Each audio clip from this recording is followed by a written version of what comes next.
Declaración de la Delegación Argentina en solidaridad con Bolivia. Por medio de la presente, los integrantes de la Delegación Argentina en solidaridad con Bolivia ofrecen a la opinión pública internacional las conclusiones preliminares de nuestra misión de observación sobre la situación de derechos humanos, sociales, políticos y culturales que atraviesa el pueblo boliviano. Es dable destacar que la delegación estuvo compuesta por un equipo multidisciplinario de destacados profesionales y dirigentes de movimientos sociales que realizaron visitas, entrevistas y reuniones con víctimas de violaciones a los derechos humanos, perseguidos políticos y otros actores relevantes para la cabal comprensión de la crítica situación que se vive en el Estado plurinacional de Bolivia. En concreto, se tomaron testimonios de un centenar de personas en una locación segura de la localidad del Alto, se visitaron domicilios particulares de otras víctimas, se visitaron personas hospitalizadas y se realizaron reuniones en distintos puntos de La Paz con actores de la política y los movimientos sociales urbanos, campesinos e indígenas. La delegación no pudo realizar la totalidad de las actividades programadas por las amenazas explícitas del ministro de Gobierno de facto, Arturo Murillo, y el accionar de grupos de choques civiles. Tras realizar un análisis preliminar de la información recabada, esta delegación afirma que 1. Marco político y social, golpe de Estado y gobierno de facto. El Estado plurinacional de Bolivia sufrió un golpe de Estado pergeñado por grupos denominados cívicos, sectores empresarios, personal policial y altos mandos de las Fuerzas Armadas con el objetivo de derrocar al presidente Evo Morales e instaurar un gobierno de facto. Dicho golpe tuvo el apoyo explícito de gobiernos extranjeros, como el de Donald Trump, quien felicitó a las Fuerzas Armadas del país por su accionar disruptivo del orden constitucional. Tenemos asimismo testimonios sobre múltiples contactos de funcionarios extranjeros con actores claves del golpe, particularmente con Fernando Camacho. Los actores del golpe coordinaron acciones a fin de provocar una situación de terror en la sociedad y desestabilización del gobierno constitucional con mando hasta el 22 de enero. Las agresiones físicas y psicológicas tuvieron por objetivo quebrar el frente político-social gobernante para consumar primero y consolidar después el golpe de Estado. Este proceso se profundizó tras las cuestionadas elecciones del 20 de octubre y se detonó completamente a partir de un comunicado preliminar de la OEA. Dicho comunicado radicalizó las posiciones golpistas, amplificando la confrontación en un momento de alta convulsión social. El mencionado comunicado no estaba previsto en el acuerdo suscripto entre la OEA y el Estado plurinacional. Este hecho, sumado a las irresponsables declaraciones del señor Luis Almagro, nos lleva a concluir que existió una clara intencionalidad política ajena al espíritu de la auditoría electoral. Es dable destacar, al día de la fecha, no se ha publicado el informe final sobre la auditoría.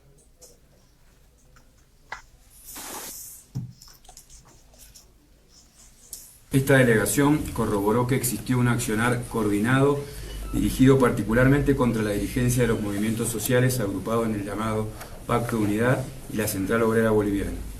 Contamos con amplia documentación sobre múltiples coacciones sobre dirigentes y familiares para que adoptaran posiciones contrarias a su voluntad por temor a perder su vida y libertad. Como resultado de esta estrategia de amedrentamiento, los actores del golpe lograron parcialmente su objetivo de dividir la resistencia social frente al proceso golpista, primero, y el gobierno de facto después.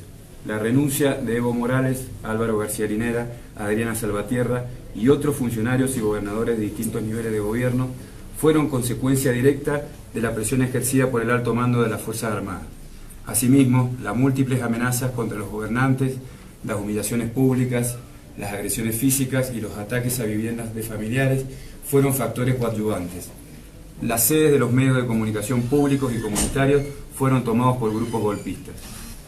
Con todo, es dable destacar que en ningún caso se cumplieron los procedimientos legales para dar a dichas renuncias por válidas, lo que las convierte en actos jurídicos inexistentes. Pese a ello, el gobierno de facto realizó una maniobra sin el más mínimo viso de legalidad para intentar legitimar nuevas autoridades. De este modo, la ciudadana boliviana Yanina Áñez se autoproclamó presidente del Senado primero y presidente del Estado plurinacional después, en sesiones parlamentarias que no cumplieron los requisitos formales y sustanciales para tal propósito. El acto de colocación de la banda presidencial por parte del jefe del Estado Mayor Conjunto de las Fuerzas Armadas, William Calimán, es elocuente al respecto. A partir de ese momento, el gobierno de facto adoptó una política de claros tintes dictatoriales y represivos contra las autoridades depuestas, los dirigentes políticos y sociales afines al gobierno constitucional y el conjunto de los sectores más vulnerables de la población, en particular los pertenecientes a los pueblos originarios. Asimismo, comienzan a vislumbrarse una expansión de las prácticas autoritarias contra sectores de otros espacios políticos y sociales. En este contexto se han producido graves violaciones a los derechos humanos que ya tienen carácter sistemático y por lo tanto constituyen delitos de lesa humanidad. Violaciones, punto 2. Violaciones a los derechos humanos. Hemos constatado que el sistema represivo montado por el gobierno de facto ha causado decenas de muertos, centenares de detenciones arbitrarias, millares de heridos, innumerables casos de apremios y torturas, violaciones y otros delitos contra la integridad física, psíquica y sexual de las víctimas, que son hombres, mujeres, niños, ancianos e integrantes de colectivos vulnerables.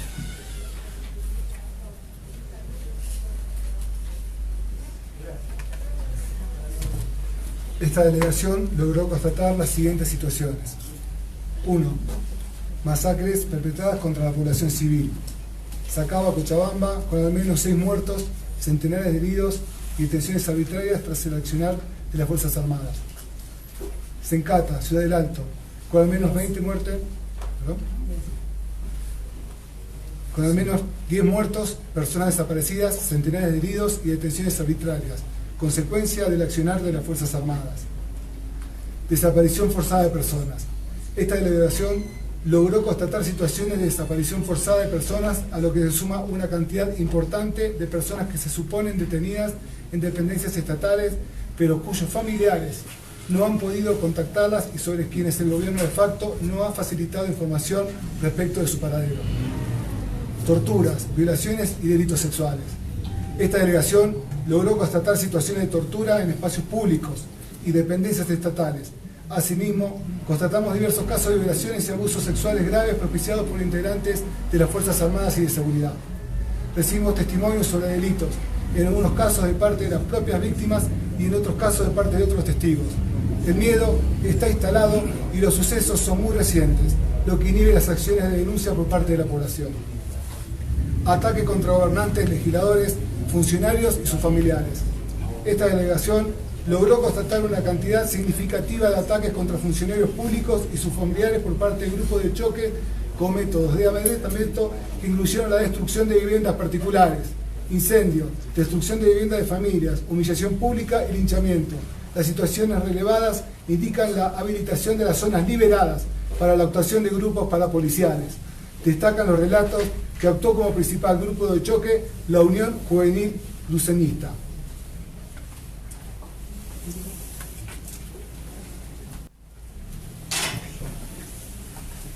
Persecución selectiva de dirigentes de los movimientos sociales. Esta delegación logró constatar la irrupción y destrucción de casas particularmente en la zona del Alto y Chapare, realizadas por las Fuerzas Armadas, con el objetivo de capturar a diversos dirigentes sociales, sindicales, indígenas y campesinos. Además de la persecución, todos estos grupos han visto afectados sus derechos más elementales.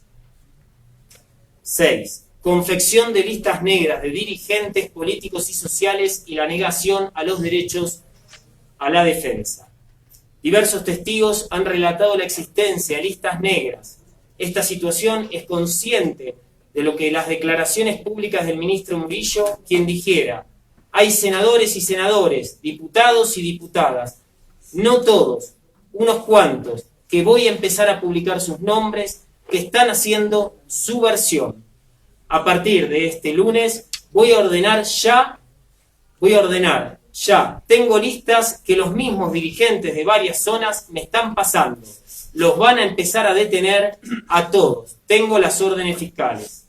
Asimismo, hemos constatado que numerosos militantes y dirigentes políticos, así como funcionarios del gobierno derrocado, que se encuentran detenidos, carecen de toda garantía procesal. En particular, se les ha negado el derecho a la defensa, tanto particular como pública. En este sentido, los defensores públicos han manifestado su temor a asumir dichas defensas. 7. Represión de manifestaciones públicas. Se constataron diversos casos de represión por parte de las fuerzas de seguridad y las Fuerzas Armadas con uso absolutamente desproporcionado de violencia. Los relatos y evidencia recogidos describen el uso indiscriminado de armas de fuego, gases lacrimógenos, disparos desde helicópteros, ráfagas de disparos desde vehículos militares y golpizas a manifestantes dispersados por la fuerza. Miles de personas fueron encarceladas en forma arbitraria y criminalizadas a partir de procedimientos policiales y fraguados y procesados por sedición y terrorismo. Punto 8. La delegación ha tomado contacto con periodistas de medios locales quienes han referido haber sido víctimas de hostigamiento, amenazas y restricciones a la necesaria libertad para ejercer su profesión. La prensa internacional también ha sido víctima de hostigamiento y acoso. Especial gravedad reviste para esta delegación el caso del periodista argentino Sebastián Moro.